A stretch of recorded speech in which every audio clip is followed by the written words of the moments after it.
Finally ദേ നമ്മുടെ പിള്ളേരെ പുതിയ വീട്ടിലോട്ട് കൊണ്ടുവന്നു കേട്ടോ. സൺഡേ ആയതുകൊണ്ട് തന്നെ എല്ലാവരും ഫ്രീ ആയിരുന്നു. അപ്പോൾ ഷിഫ്റ്റിങ്ങിൻ്റെ മോസ്റ്റ് പാർട്ടും ഞങ്ങൾ ഇന്ന് തന്നെ കംപ്ലീറ്റ് ആക്കി. പെറ്റ്സിനെ വളർത്തുന്നവർക്ക് അറിയാൻ പറ്റും, നമ്മൾ അവരെ ഒരു പ്ലേസിൽ നിന്ന് വേറൊരു പ്ലേസിലോട്ട് ട്രാൻസ്ഫർ ചെയ്യുമ്പോൾ അതവർക്ക് ഭയങ്കര സ്ട്രെസ്ഫുൾ ആയിട്ടുള്ളൊരു കാര്യമാണ്. ജൂലിക്കും അഡാപ്റ്റ് ചെയ്യാനായിട്ട് ഇനീഷ്യലി ഒരുപാട് ടൈം എടുത്തു. പക്ഷേ റോസി ഒരു കംഫേർട്ട് ഡോഗാണ് കേട്ടോ. എന്തായാലും പിള്ളേരെ എങ്ങനെയൊക്കെയോ ഒന്ന് സെറ്റിലാക്കിയിട്ട് ഞാനൊന്ന് ഫ്രഷനപ്പായി ഒരു മൂവിക്ക് പോകാമെന്ന് വിചാരിച്ചു. പോണത് വേറെ എങ്ങോട്ടുമല്ല, നമ്മുടെ ഹോം തിയേറ്റർ സ്പേസിലേക്കാണ്.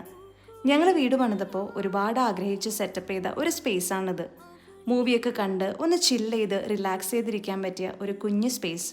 അപ്പോൾ പെപ്സിയും കുറച്ച് ഡേറ്റ്സൊക്കെ എടുത്ത് ഞാൻ നേരെ ലോക മൂവി കാണാനാണ് കേട്ടോ പോണത്. എനിക്ക് വീഡിയോസൊക്കെ എടുത്തിരുന്നത് അപ്പുവാണ്. അപ്പോൾ എടുത്തുകൊണ്ടിരിക്കലേ അവൻ്റെ കുറേ കൗണ്ടേഴ്സ് കേട്ടിട്ടാണ് കേട്ടോ ഞാൻ ഈ ചിരിച്ചുകൊണ്ടിരിക്കുന്നത്.